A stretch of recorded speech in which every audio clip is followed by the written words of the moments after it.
इसेबांनोखि गोदोनिफ्राय बर' थुनलाइ आफाद आरो दुलाराय बर' फरायसा आफाद दानानै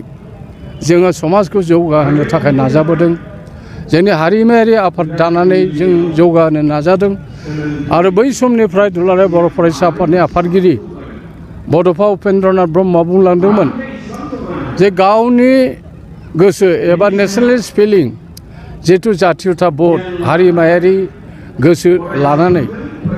गावनि बिमानि राव थुनलाइ हारिमु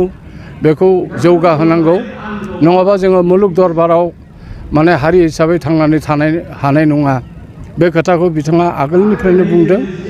आरो गावबो थांनानै था आरो मालायखौबो थांनानै था बे मोन्थोरजों उपेन्द्रनाथ ब्रह्मआ बुंलांदोंमोन आरो दिनै जों नुनो मोनदों जे आब्दुल कालामनि जिथुनिखि मोन्थोर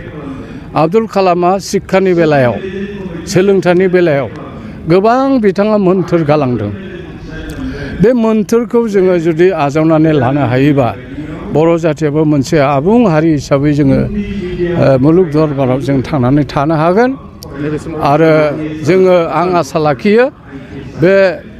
हालामाव गोग्लैसोनानै थानाय बे ओनसोला दिनै बे दुलाराय बर' फरायसा आफादनि 50 जथुम्मानि गेजेरजों मोनसे मेसेज खारगोन जाहाथे जोङो सोलोंथाइ गुन गोनां सोलोंथाइ लानो हायो आरो जों उनफिननानै थाया आरो जोङो हारिमायारि लेभेलाव माने सोलोंथाइ बिथिंखौ जों जौगालांनो हागोन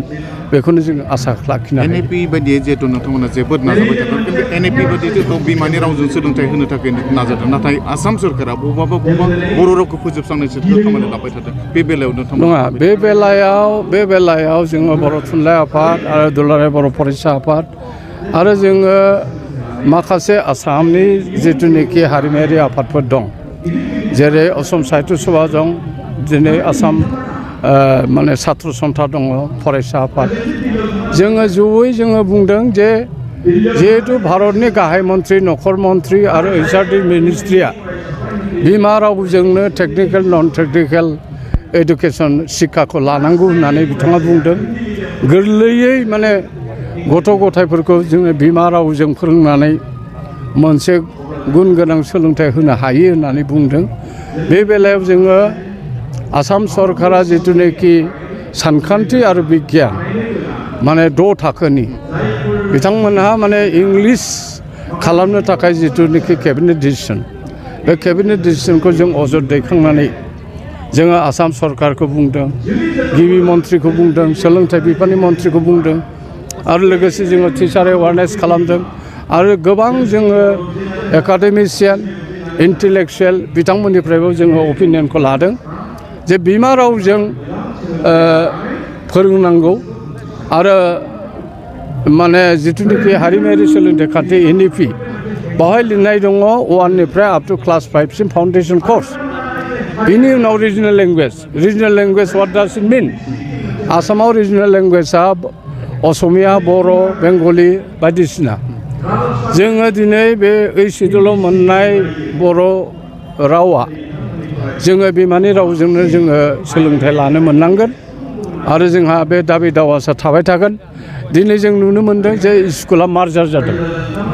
स्कुला एमालगामेसन जादों जे एमालगामेसननि खोथाखौ बुङा खिन्थु सरकारि स्कुलफोरखौ बिथांमोना मार्जार खालामजोबनानै बिथांमोना खाथिनि 1 kilometre LP school 3 kilometre ME school आरो 5 किल'मिटार हाई स्कुल जेराव 1:30 रेशिय' सासे फोरोंगिरियाव 30 फरायसा थानांगौ बे फरायसा गैयै स्कुलफोरखौ जे फरायसालिफोरखौ माने मार्जार खालामनाय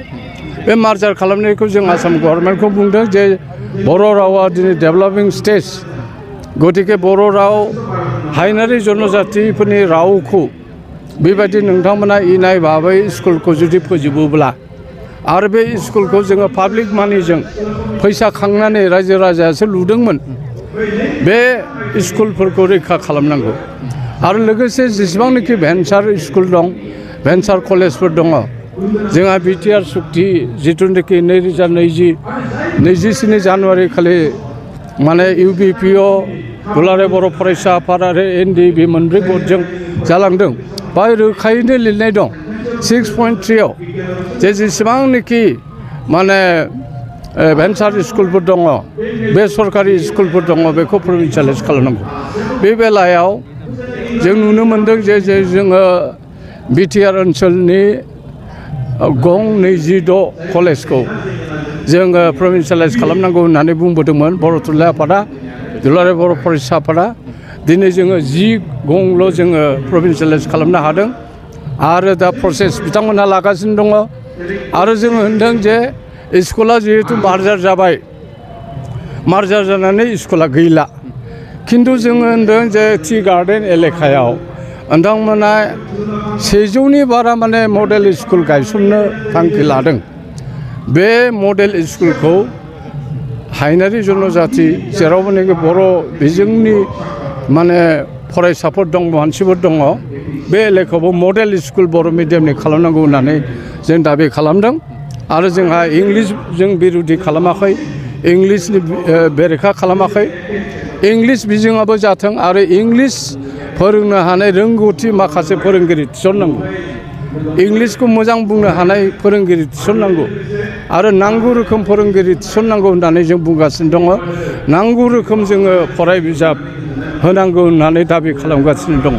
दिनै आसाम सरकारा हयथ' बेखौ उननि हाबाफारिफ्राव लागोन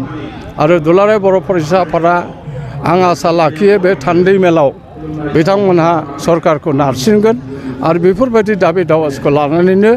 दिनै बे 56थि थान्दै जखनथाया जाफुंसारगोन होननानै आं आसा लाखिदों आरो गासैबो हाबाफारिया जाहाथे दुलाराय बर' फरायसा आफादनि हाबाफारिया जाफुंसार जायो बेखौनो आङो मिजिंथिबाय